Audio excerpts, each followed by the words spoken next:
Yeah.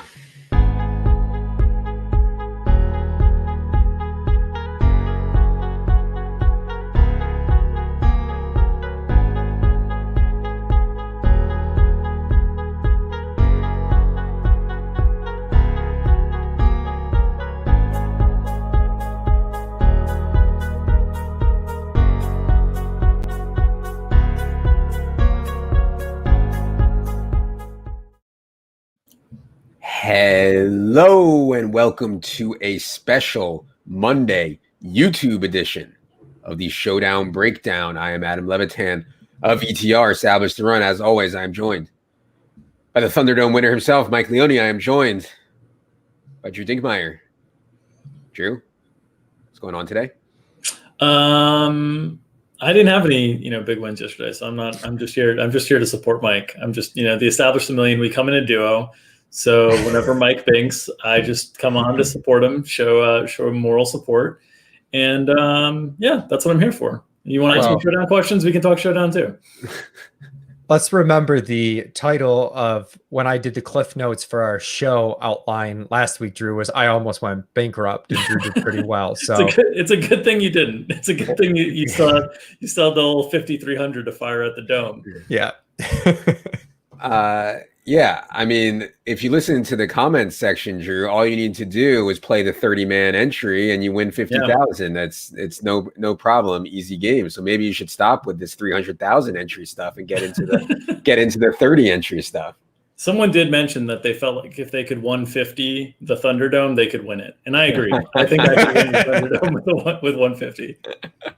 All right. Anyways, after this show, we are going to sit down and break down Mike's lineup, talk about his thought process and some of the strategy that went into his lineup that won the Thunderdome. But the focus of this show will be tonight's showdown slate between Tom Brady and Daniel Jones. I think this is an interesting slate because Chris Godwin won't play, because the Giants and Daniel Jones have been so god-awful. And this matchup for the Giants offense is extremely difficult. Like, one of the reasons I wanted to be like on a big-time Bucs fade before the season, from a like season-long win total and odds to win the NFC South and all that perspective, the reason I didn't do it is because I thought, not because I like Brady or anything like that, it's because I thought this defense would be one of the best in the league, and people weren't even baking that in. They were just so excited about Brady. Now I think people are seeing this is one of the best defenses in the league, if not the best. So it's an interesting slate for sure. Leone, what are your kind of general thoughts on how this showdown slate is shaping up? Yeah, I mean, it's pretty lopsided in terms of the projected fantasy points for the Tampa Bay Buccaneers and for the New York Giants. It's a 12.5 point spread.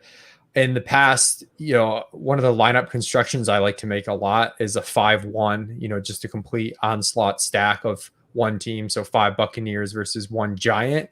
I know Cody, whose showdown article we are looking at, and we have the projections at the bottom, has seen the fields like catching on to that construction a little bit more this year. And sometimes going heavier on the underdog makes sense. But in this particular matchup, I don't think you want to stack the Giants. I really think stacking the Bucs makes a lot of sense. Tom Brady himself is a little bit tricky. Drew and I were just chatting before we went live, because the captain ownership percentage on Brady looks really high. And a lot of times these passers who don't run have a tough time finding their way to being the captain, just because even though they score really well, usually one of the pass catchers kind of gets there and outscores them, especially after you account for salary. Potential for tonight that to be different because Brady can spread it around a lot, but that's one of the interesting facets of tonight's showdown slate.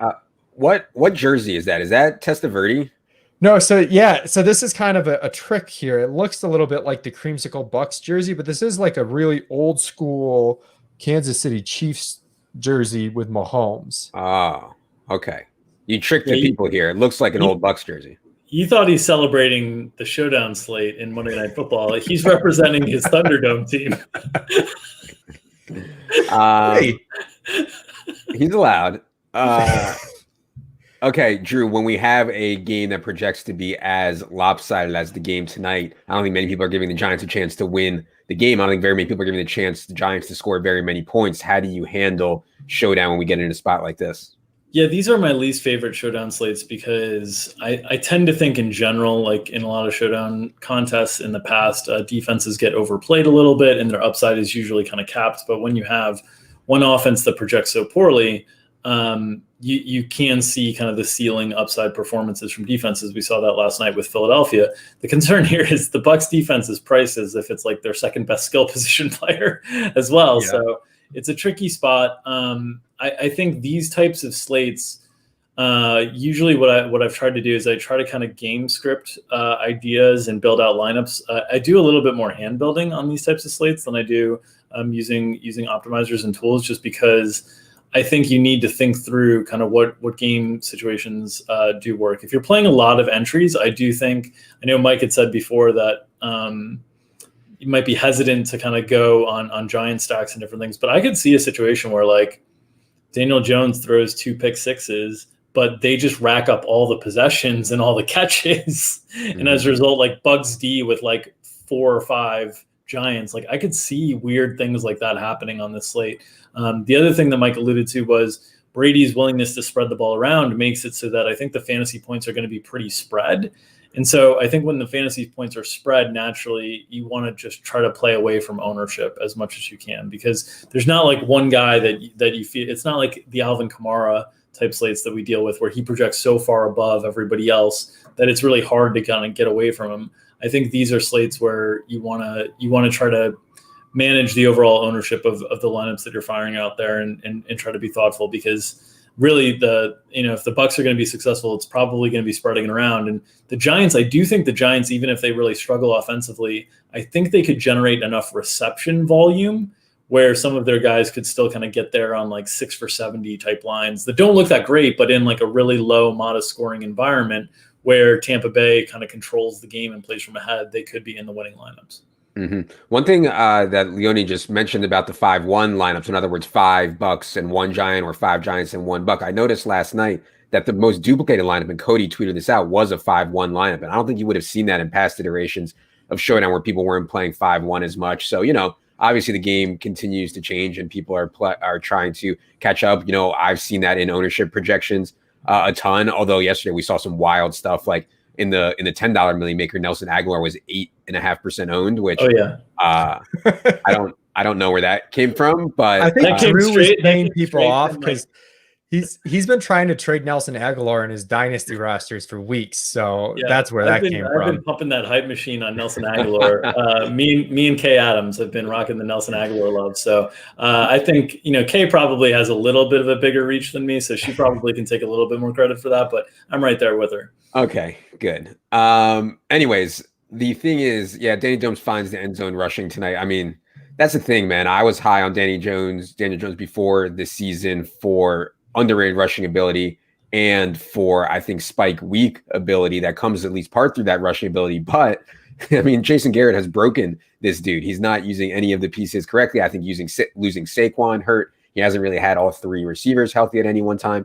But anyways, enough's enough. The people want the plays. Let's talk about some of these plays here. Mike Evans, I think, is something interesting to talk about because, yes, with Chris Godwin out, the splits have been massive for Mike Evans. He's been so much better when Chris Godwin has been sidelined this year. However, James Bradberry has been balling. And now, when it comes to wide receiver corner matchups, I think it's often overrated by the general market. I'm not sure how many people are aware, though, of James Bradberry and how well he's been playing this year. And James Bradberry, formerly of the Panthers, has seen a ton of Mike Evans and played well against him before. So, I mean, Mike Evans is obviously the most talented guy, but Scotty Miller is coming off a really good game. Leone, what do you think about Bucks wide receivers on the slate tonight?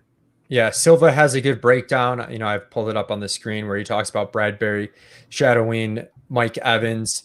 And it's tough because, OJ Howard, of course, out for the season. We've seen that for a few weeks. Chris Godwin gets hurt again. Antonio Brown's not available yet. And, you want to flood targets to Mike Evans, but even when guys have been out, we haven't seen the target share get there too high. He's scored really well because he's found the end zone a bunch. I could see him being a bit over-owned in this slate. And, Silva mentions the slot matchup for the Bucks is really good. And the last time we had similar to this scenario, Tyler Johnson had a great game for the Buccaneers. I think he's a very good value at 4,800. Scotty Miller, as Cody points out in our Showdown article, he's seen a ton of air yards. He's really been their deep threat, 16.2 average depth to target. I'm getting a little tripped up, so I'm pulling up here the volume from week 5 when Godwin was out. I think this was the first game after Howard's injury and Godwin was out, and we didn't see a target from Scotty Miller, and he played 64% of the snaps. So as Drew said, this is a team that spreads it out, can be volatile. So I would keep that in mind. I wonder if we see more Tanner Hudson like we did that week. He hasn't played much recently, but now with Godwin out, maybe we see more of the 2 tight end sets and Hudson mixing in. Yeah, it's very clear that Tom Brady likes throwing to Scotty Miller. I mean, if you watched the game last week, he certainly did. And I think Tyler Johnson, if you listen to the Draftnik community, like they're taking like huge victory laps and they're breaking their shoulder, patting themselves on the back for being high on Tyler Johnson, because he does look like a very, very good player. I think both of those guys are interesting. Let's talk about the running backs, Drew, because to me, and I kind of disagree with the projected ownership we have here. Maybe we can talk through some of this a little bit. I actually think Leonard Fournette at this price will be more owned than Ronald Jones, as people go to save the 2,600 for Leonard Fournette, who has a share of the rushing work and all of the pass down work. And Tom Brady loves to check down to running backs. Leonard Fournette has that role now. I mean, Bruce Arians called Leonard Fournette their nickel running back. So I think Leonard Fournette stands out to me, and I think he'll stand out to people too. As he gets in there, you save 2,600, assuming that you need the salary. What do you think about the Bucs running backs? I think if we've learned anything from Bruce Arians' quotes about running backs this year, he can 100% be trusted. So I think you just go ahead and jam Fournette. I mean, the guy told you like Rojo was his guy, and then went out and signed Fournette. So I mean, he said he wasn't going to sign Antonio Brown. Like I was never going to end up in the locker room. Now he's there. So who knows? I think Fournette with the discounted salary does make more sense. And I think the passing game role is more valuable from a DFS perspective, especially on DraftKings with the full point PPR. But I think Ronald Jones is run effectively enough, and the box scores have been good enough that I don't know. I think ownership will be tight. I agree with you that I think I would lean towards a slight adjustment in Fournette's direction there, but I think it's going to be a split workload, like regardless of however the game plays out, regardless of whether they need kind of the nickel back in the passing game situations. I think these guys are both going to garner similar touches. And at that point, taking the cheaper guy with the passing game role certainly would make more sense. Yeah, they haven't hesitated to throw to Ronald Jones, but it's almost exclusively been on first and second down. When they get into passing down situations, Ronald Jones comes off the field. That doesn't mean Ronald Jones won't get targets, though. Like Brady throws to running back so often, it still happens on early downs. So, yeah, something to be aware of there. On the Giants side, Leone, no Saquon, obviously. We are projecting Devontae Freeman out. Talk about how that leaves us with the Giants backfield. Yeah, I mean, it doesn't look great for the Giants backfield. We saw a lot of Wayne Gallman last week. He had a 45% carry share with Devonta Freeman going down in that game. Deion Lewis only saw 3 carries. Still expect Deion Lewis to be mixed in on passing downs, but we have Gallman with a pretty decent projection just because we think he's going to see the volume. It might be empty volume, but he's someone that will be targeted out of the backfield, even with Deion Lewis mixing in on passing downs. As far as the third back, it was Elijah Penny last week, but we think it's going to be Alfred Morris this week. If you're MME, generally you want at least a sprinkle on some of these $200 guys who are going to play a little bit. I don't know how much he would play. It's completely possible he'd get a 0, but I feel like you at least have to point that out for the people that are playing the big MME lotto. Mm-hmm. Okay, zoom out a little bit here, Drew. Running backs on teams projected to get absolutely stomped makes it, I think, hard a little bit for Gallman here. I do expect Deion Lewis to be the primary pass down back if they get crushed. How do you typically play stuff like that?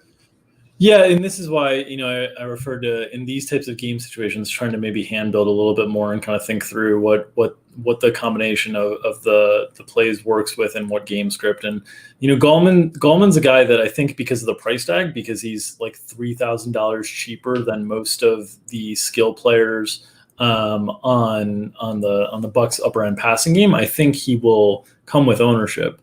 So I'm a little bit torn on kind of how to handle that. My thing with Gallman is I'll probably use him more in lineups that I'm thinking the game is competitive as a whole. I probably won't use him very much, or would try to avoid using him in lineups where I considered the Tampa Bay defense. or the Giants kicker or different things like that, because his paths to being in the winning lineup are largely through scoring a touchdown.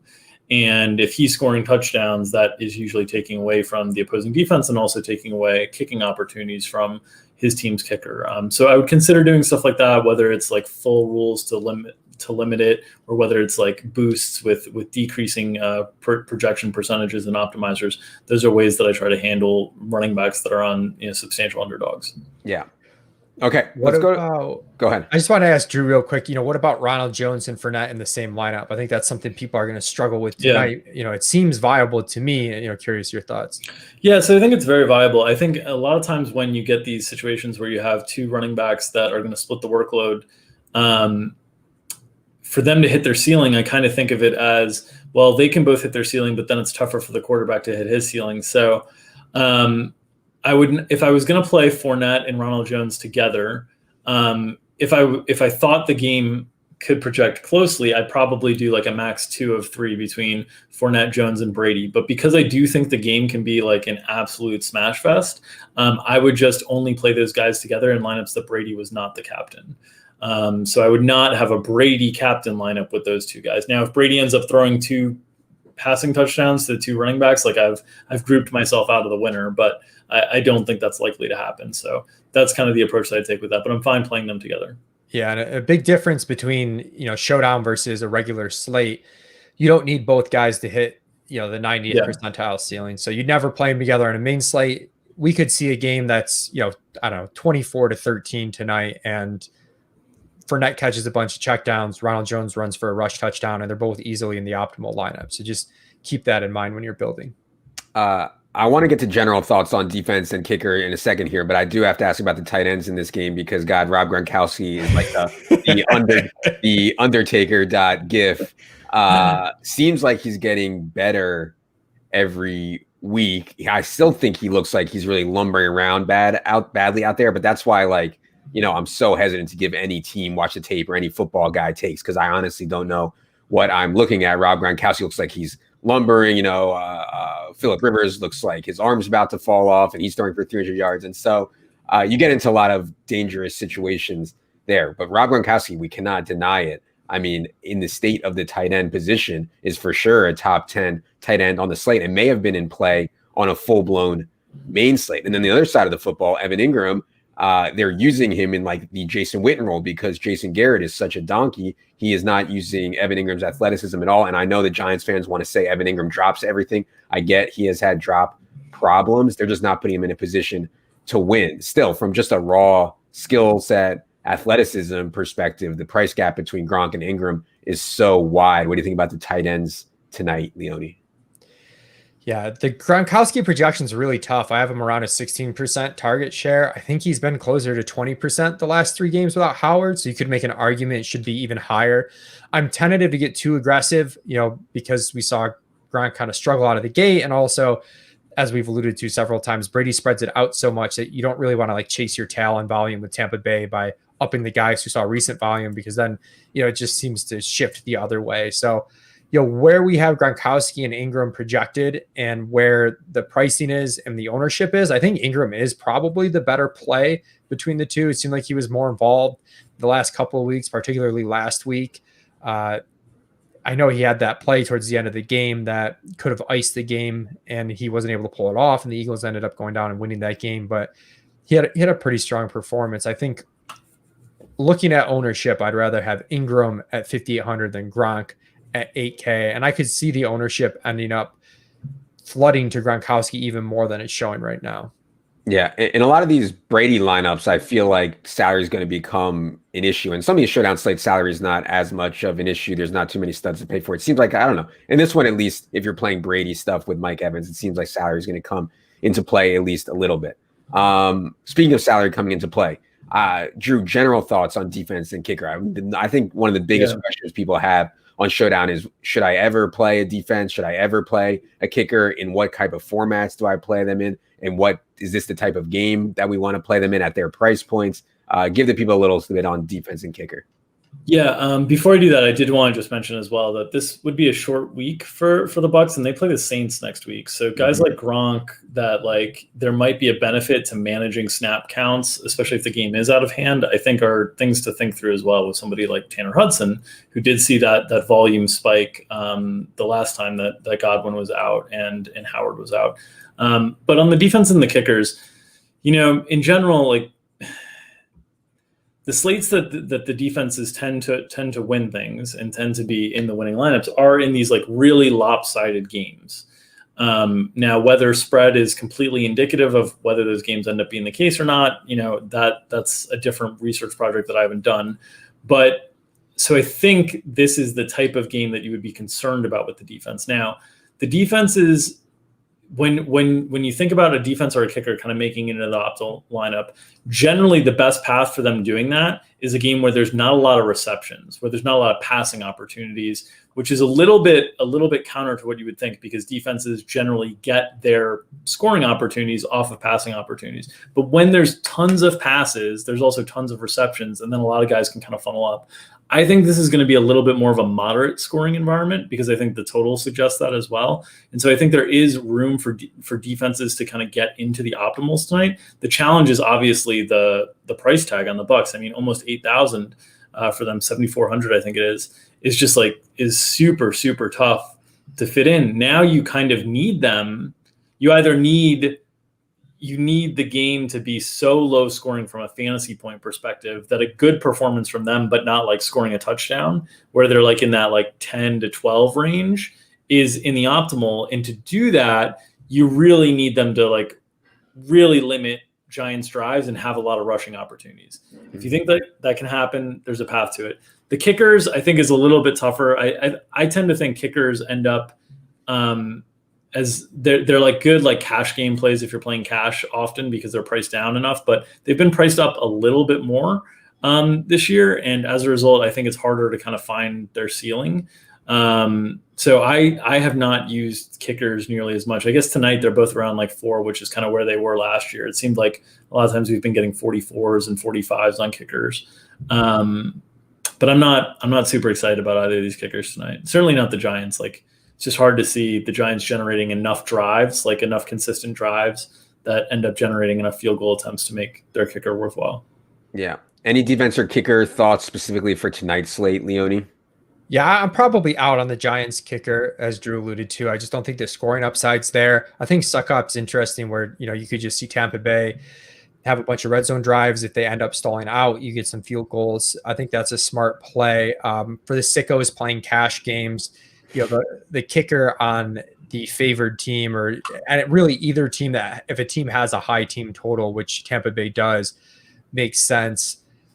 As far as defense goes, I lean towards fading and not playing the Buccaneers defense too much, just because this price tag's so high and the ownership's not really coming at a discount what we're projecting. I'd rather have, if you just look in pure projection, we have Slayton, Gronkowski, even Shepard higher than we have the Buccaneers defense projected. And if you're not getting the ownership discount, that's a really expensive price tag for a defense. I did want to circle back just one note on Daniel Jones real quick, because his projection seems a little high for the difficulty of this matchup and the team total, but about 25% of his projected points are coming from his rushing upside. So that does throw a wrench into things. It also screws up, rules people generally make on a slate, because we could see a low scoring Giants performance where Daniel Jones has a decent fantasy game because he runs, for 40 yards and a touchdown. Mm-hmm. Yeah, he can end up like not solo captain, but solo alone in like a Bucks onslaught type winner. And it just looks weird, and it's something that you naturally might group out, because you might think like, oh, if Daniel Jones is going to get into the winning lineup, he's going to carry someone alongside him, but he might not. Brady lost 2 Super Bowls to the Giants. I had a revenge game. Brady comment. I had to. Yeah, a revenge game for old Tom. Yeah, can't take Tom. I have to be like, I don't know. I guess a lot of people hate Tom, but you really do. It's enough already. Okay, I do want to get a couple quote unquote flag plan plays. Before that, if you guys like this, please hit the like button so that we can actually no, don't hit the like button. Actually, go ahead and smash the like button so that so that we can keep bringing this to you guys for free here. This special extra show here on YouTube ahead of the showdown slate. I think for cheap guys, I would say that one that obviously makes, I think, a lot of sense, and we might be light on ownership, is Dion Lewis. Let's say they get down 20-0. We could see like very little Wayne Gallman the rest of the way, and a lot of Dion Lewis. He's only 1,200. I think that makes sense as a cheap guy. And then I didn't think about it before the show, but based on what Drew said about Gronk, I mean, I'm always down to fade Gronk, and I'm always down to be on team preseason. And for those guys that played team preseason with us in 2019, I mean, Tanner Hudson was unbelievable. Like in preseason, you don't see tight ends catch more than like 2 balls for 8 yards. Tanner Hudson was going like 891 on like every slate. It was absolutely absurd. So, by the way, team preseason had a day yesterday, man. Jacoby Myers had a day, and Javon Wims, former team preseason guy, just like and punched the dude in the helmet. I mean, that was what a day for team preseason. But anyways, any hot takes? Let's start with Leone. Well, I like that, the last time we did Flag Plants, you hit a two catch, 2 touchdown game from Christian Kirk, and now you're touting Tanner Hudson. So yeah. We're going right back to the 2 catch, 2 touchdowns. That's going right back for it. Let's run to your head. All right. I'll go with Tyler Johnson. I like the slot matchup that Silva mentioned. He did really well last time Godwin was out. And I think with Scotty Miller doing so well recently, that might keep the ownership on Johnson a little bit lower than it should be. Someone mentioned that our Justin Watson projection looks low. He did not play a lot last week. He played 17% of snaps. It is possible that Watson plays more than Hudson, but we think they're both going to mix in. That's why the projection's low there. So I did want to get that in while I note my flag plant of Tyler Johnson. Well, you guys took all the fun ones. So I'm going to go nerd stuffing time. Nerd bash 2020. I'm gonna go with if I'm gonna be forced to play Giants, I'm gonna at least play cheap Giants. And we talked about the short week coming up for the Olds, but it's a long week for the Olds right now. They've had an extra day, so Golden Tate, baby, 3K, very, very cheap. If you think the Giants offense is going to struggle as a whole and you want kind of cheap exposure to it and you're wanting to play those Brady Evans stacks, different things like that, I think Golden Tate is the guy that makes a lot of sense. Him and Dion Lewis are probably the guys that make the most sense in those types of, Brady Evans type builds. All right. That's going to do it for this show. If you guys enjoyed this show, please hit the subscribe button. Please hit the like button so we can keep growing the channel and bring this to you guys on YouTube. Please stick around. We'll be back shortly to break down Leone's $50,000 winning Thunderdome lineup, in which he had 2 Jets. He's the only man winning money on the Jets this week. 4 Leone, 4 Drew, 4 producer Mike. I am Adam. Good luck, everybody.